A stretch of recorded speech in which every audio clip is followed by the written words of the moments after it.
Manly P. Hall knew something that terrified the church for 2,000 years. He knew where Jesus disappeared to for 20 years and what he learned there. And this knowledge was so dangerous that it had to be buried, ridiculed, and stripped from every official record you were ever allowed to read. Because if you knew the truth about those missing years, everything would change. Your faith would no longer belong to them. Your power would no longer be channeled through their institutions. You would realize that the divine spark they claim to control has always lived inside you, waiting to be remembered. And that terrifies them more than anything. Right now, as you hear these words, you are standing at the edge of a revelation that the gatekeepers of religion have spent centuries trying to erase. Why does the Bible go silent after Jesus appears in the temple at age 12? Why does it pick up again only when he emerges at 30, fully formed, speaking with an authority that shakes empires and awakens souls? What happened in those 20 years? The official answer is always the same: nothing important. He was a carpenter. He stayed home. He lived an ordinary life. But does that make any sense to you? Does a man walk out of nowhere with teachings powerful enough to shift the trajectory of human consciousness, to challenge Rome itself, to speak truths that still ignite revolutions today without something extraordinary happening first? No. Those years were not ordinary. They were initiatory. They were the crucible. And Manly P. Hall, one of the greatest esoteric scholars of the 20th century, dedicated his life to uncovering what really happened during that silence. Hall was not a preacher.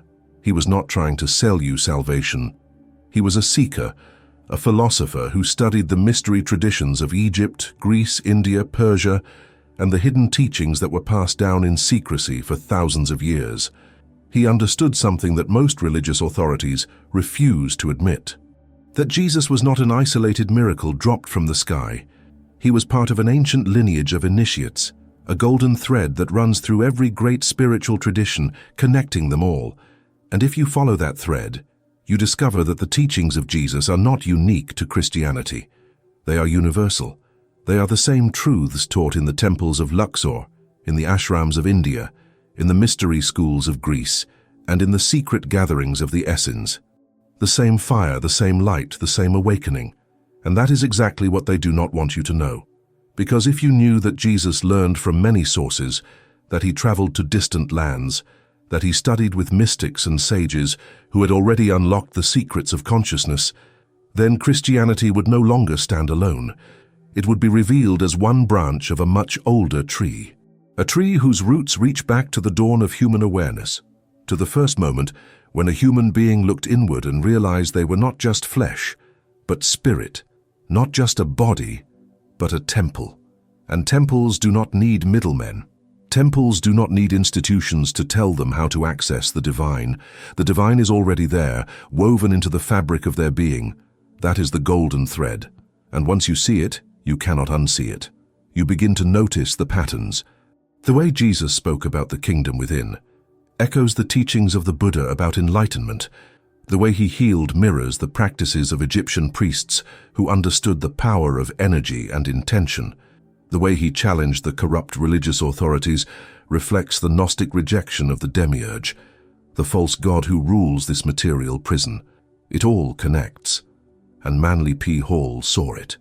He spent decades researching, connecting the dots, piecing together the fragments of a story that had been shattered and scattered across continents and centuries. And what he discovered was not heresy. It was history, hidden history, forbidden history, the kind of history that gets you labeled dangerous because it hands the power back to the people.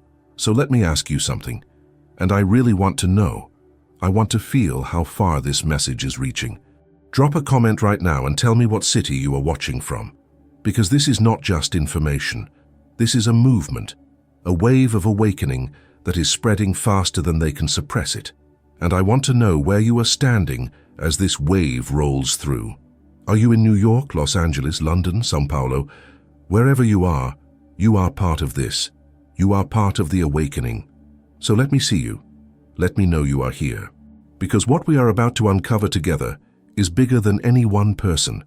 It is the reclamation of a truth that belongs to all of us. Now, back to the thread. Hall believed, based on ancient texts and oral traditions that survived outside the Bible, that Jesus spent those missing years traveling, not hiding, not working quietly in a village, traveling, seeking, learning, absorbing the wisdom of the ages so that when he returned, he would carry not just the voice of one tradition, but the synthesized fire of them all. Some legends say he journeyed to Egypt, to the great temples where the mysteries of Isis and Osiris were still whispered in secret chambers. There he would have encountered the Hermetic teachings, the knowledge of alchemy, transformation, and the divine principles that govern both the cosmos and the soul.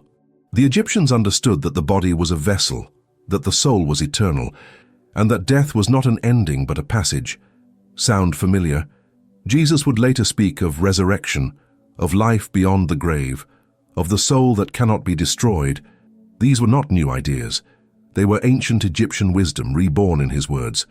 Others say he traveled to India, crossing deserts and mountains, seeking out the yogis and sages who had mastered the art of inner stillness.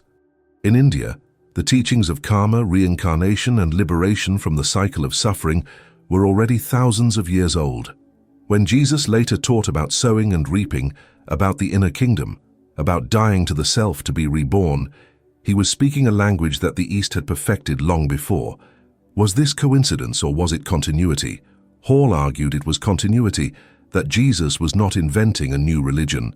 He was reviving an ancient one, the religion of the soul, the religion that transcends borders, books, and institutions, the religion of direct experience, of gnosis, of knowing the divine not through scripture, but through the awakening of consciousness itself.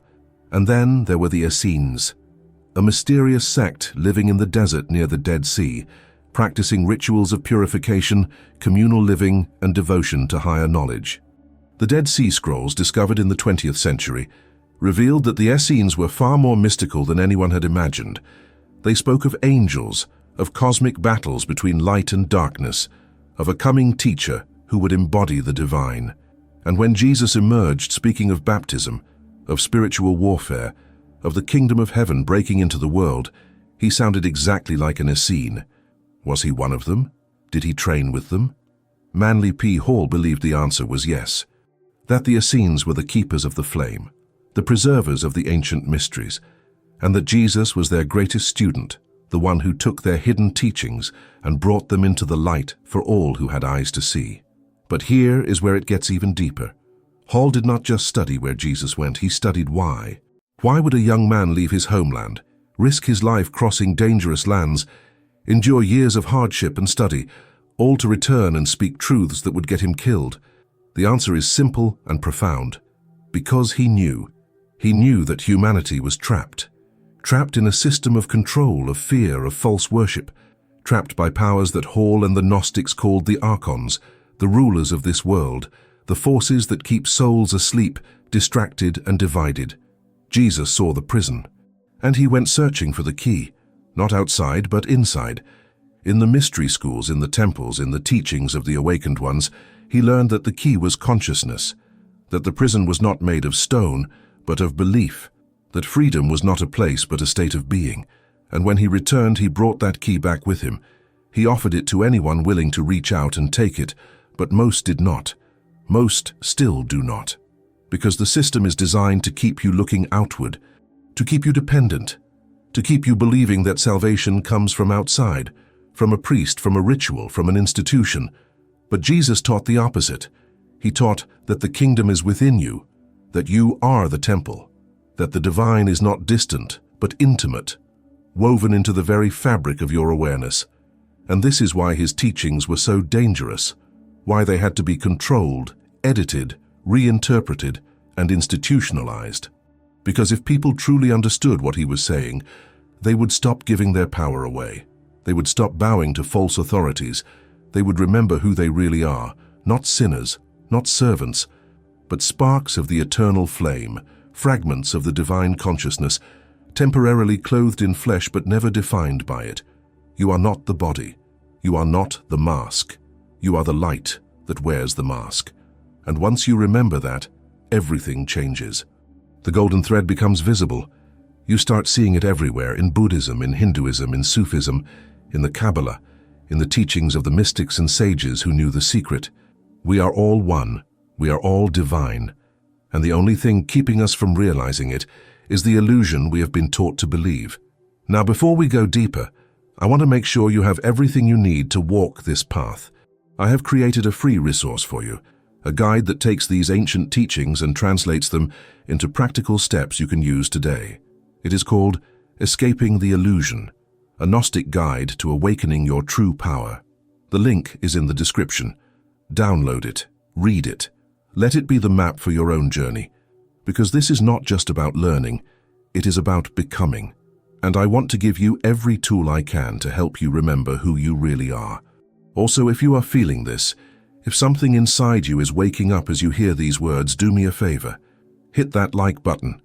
Not for the algorithm, though that helps, but as a signal to yourself that you are choosing to see, that you are ready to pull the thread and follow it wherever it leads. Because the moment you do that, you are no longer a passive observer. You become a participant in your own awakening. And that is everything. Let us go deeper now. Because understanding where Jesus went is only the beginning. The real question is, what did he learn, and how can you learn it too?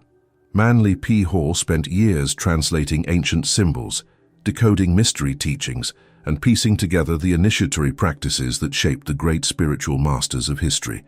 And one pattern emerged again and again. Transformation does not happen by accident. It happens through intentional inner work, through practices that quiet the noise of the world and awaken the voice of the soul. In Egypt, initiates underwent rituals in the Great Pyramid, spending nights in darkness, confronting their deepest fears and emerging reborn. In India, yogis practiced meditation and breathwork, learning to still the mind and access higher states of consciousness. In Greece, the mystery schools taught through symbols and allegories, guiding students to understand the cosmos as a reflection of their own inner nature. And the Essenes practiced purification, fasting, and prayer, preparing the body and mind to become vessels for divine light. Jesus would have encountered all of this, and more. He would have learned that miracles are not violations of natural law, but the application of higher laws that most people do not yet understand. That healing comes from aligning the energy of the body with the frequency of wholeness. That raising the dead is not just physical resurrection, but the awakening of those who are spiritually asleep.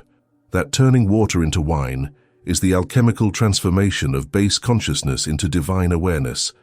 These were not tricks, they were teachings, demonstrations of what becomes possible when you remember your true nature. When you stop identifying with the illusion and start operating from the truth. And Hall understood this. He taught that the miracles of Jesus were not meant to prove he was special.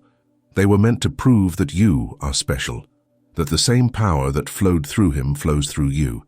It is just dormant, asleep, waiting for you to wake it up. But here is the hard part. Waking up means letting go. Letting go of the beliefs that keep you small. Letting go of the need for external validation. Letting go of the fear that you are not enough, because the truth is you are more than enough. You are infinite. You are eternal. You are a spark of the divine consciousness that created galaxies and dreams and every moment of beauty you have ever witnessed. But the system does not want you to know that. The institutions, the corporations, the powers that rule this world, they profit from your ignorance. They profit from your fear. They need you to believe you are powerless, so that you keep looking to them for answers, for permission, for salvation. And that is the prison, not the world itself, but the belief that you are separate from the divine, that you are unworthy, that you need someone else to mediate your connection to the infinite. Jesus rejected that. He walked into the temple and overturned the tables. He called out the hypocrites who used religion as a tool of control. He said, "You have made my Father's house a den of thieves," because they were stealing the most precious thing of all, your direct connection to the divine, your awareness of your own divinity. And this is where Manly P. Hall's work becomes revolutionary. Because he did not just study Jesus, he studied all the teachers who came before and after. Buddha, Pythagoras, Zoroaster, Hermes Trismegistus, Lao Tzu. And he saw the same golden thread running through all of them, the same core teaching. Look within. You are not the body. You are not the thoughts. You are not the emotions. You are the awareness that witnesses all of it. You are the consciousness that cannot be born and cannot die. You are the eternal observer, the silent presence, the divine spark that no empire, no institution, no force in this universe can ever extinguish. And once you realize that, you are free. Not free from responsibility, free to be responsible, free to create, free to love, free to embody the divine in every action, every word, every breath. That is what Jesus learned during those 20 years. That is what he came back to teach, and that is what Manly P. Hall spent his entire life trying to remind the world. Now, if you are still with me, if you are feeling this truth resonate in your bones, I need you to do something. Comment below and tell me what revelation hit you the hardest. Was it the golden thread? Was it the idea that Jesus was an initiate, not an anomaly? Was it the realization that you are the temple, not the student? Because your voice matters, your awakening matters. And when you share it, you inspire others to wake up too. That is how the shift happens. Not through one person, through all of us. Together. So take a moment. Pause the video if you need to, and leave your thoughts below. Let us build a community of awakened souls who are no longer willing to stay silent. All right, let us keep pulling the thread, because there is more, so much more. One of the most powerful insights from Manly P. Hall's research is the concept of the perennial philosophy. The idea that beneath the surface differences of all religions, there is one universal truth, one flame burning in different lanterns. And Jesus, having traveled and studied across multiple traditions, became a living embodiment of that flame. He did not create a new religion. He revealed the eternal one, the religion of consciousness, the religion of awakening, the religion that does not require you to convert, to join, to submit. It only requires you to remember. And the way you remember is through practice, not belief, not faith in an external savior, but practice, daily, intentional, inner work. The kind of work that the mystery schools always taught. The kind of work that transforms you from the inside out. In Egypt, this was called the path of initiation. In India, it was called the path of yoga. In Greece, it was called the path of philosophy, which literally means love of wisdom. In every tradition, the message was the same. You must die before you die. You must let go of the false self, the ego, the mask you wear in the world, so that the true self, the divine self, can emerge. And this is not a metaphor, this is a literal process, a process of purification, of confrontation, of transformation. You face your shadows, you release your attachments, you surrender your need to control, and in that surrender, you discover something miraculous, that the thing you were holding onto so tightly was the very thing keeping you in chains, and the moment you let go, you are free, not because someone saved you, but because you remembered you were never trapped. The prison was always an illusion. The door was always open. You just had to stop believing the walls were real. Jesus demonstrated this in the most dramatic way possible.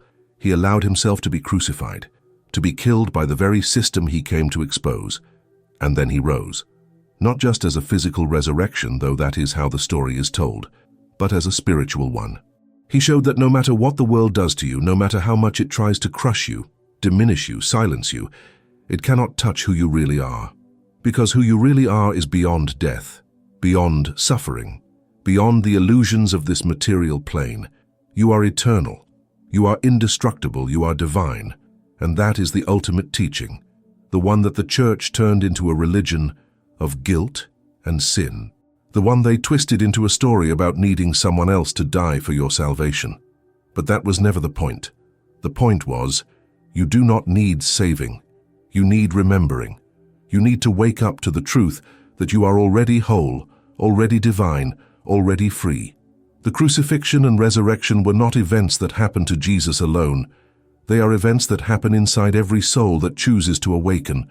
You crucify the false self, you die to the illusion, and you rise as the truth, as the light, as the consciousness that has always been and will always be. Manly P. Hall understood this. He saw that the story of Jesus is not just history, it is mythology in the deepest sense. Mythology that encodes timeless truths about the journey of the soul. And when you read the Gospels through that lens, everything changes. The parables are not just nice stories, they are initiatory teachings.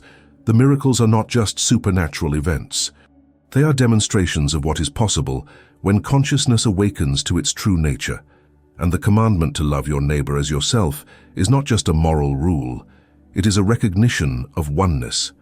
Because your neighbor is yourself, every face you see is a reflection of the same divine consciousness looking back at you through different eyes.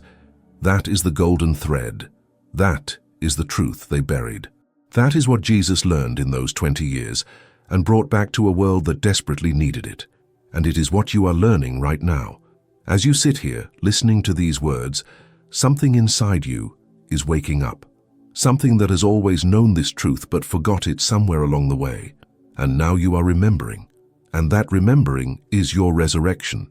So what do you do with this? How do you take this ancient wisdom and make it real in your life today? Because that is the question, is it not? You can hear the words, you can feel the truth, but if you do not embody it, it remains just an idea. And ideas do not transform lives, practice does. So here is what I want you to understand. The path of awakening is not complicated.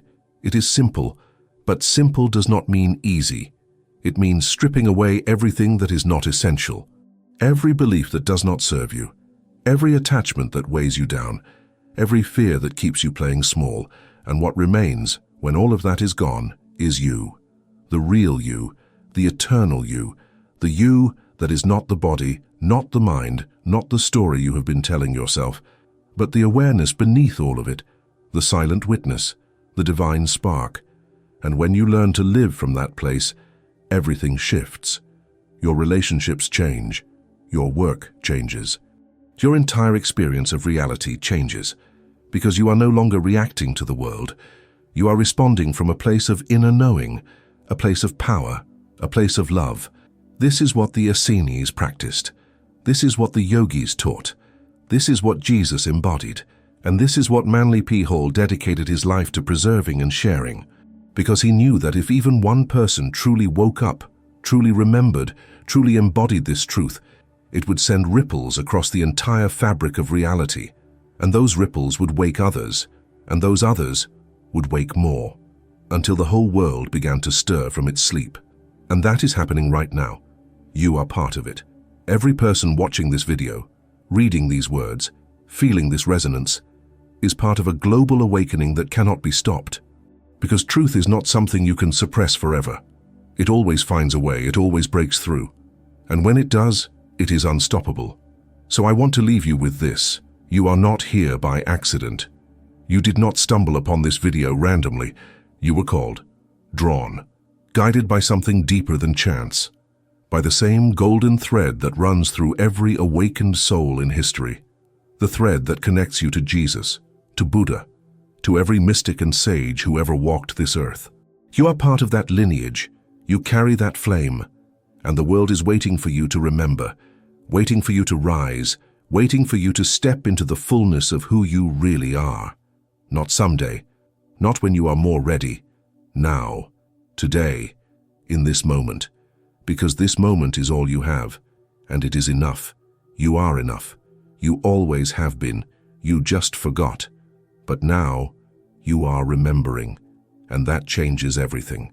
If this has touched something deep inside you, if you feel the call to go further, to dive deeper into the mysteries, then I invite you to join this journey. Subscribe to this channel so we can continue uncovering the hidden truths together. Share this video with someone who needs to hear it, and download the free guide I created for you, Escaping the Illusion. It is waiting for you in the description. This is not just content. This is a transmission, a reminder of who you are. And the more you engage with it, the more it activates within you. So take the next step, whatever that looks like for you, because your awakening is not just about you, it is about all of us. We are waking up together, and the world will never be the same. Manly P. Hall knew where Jesus went, and now you know too, not just geographically, but spiritually. He went into the depths, into the mystery, into the fire, and he emerged transformed, ready to light the way for others. And that is your path now, your journey, your mission, to go into your own depths, to face your own shadows, to remember your own divinity, and to emerge as a light in the world, because that is what you are. That is what you have always been. You are not the student, you are the temple. You are not the seeker, you are the sought. You are not the question, you are the answer. And the moment you fully realize that, the golden thread becomes visible everywhere you look, in every face. In every breath, in every moment of beauty and pain and joy and struggle, it is all part of the one and you are part of it, eternally, infinitely, divinely. So rise, remember, and reclaim the truth that has always been yours.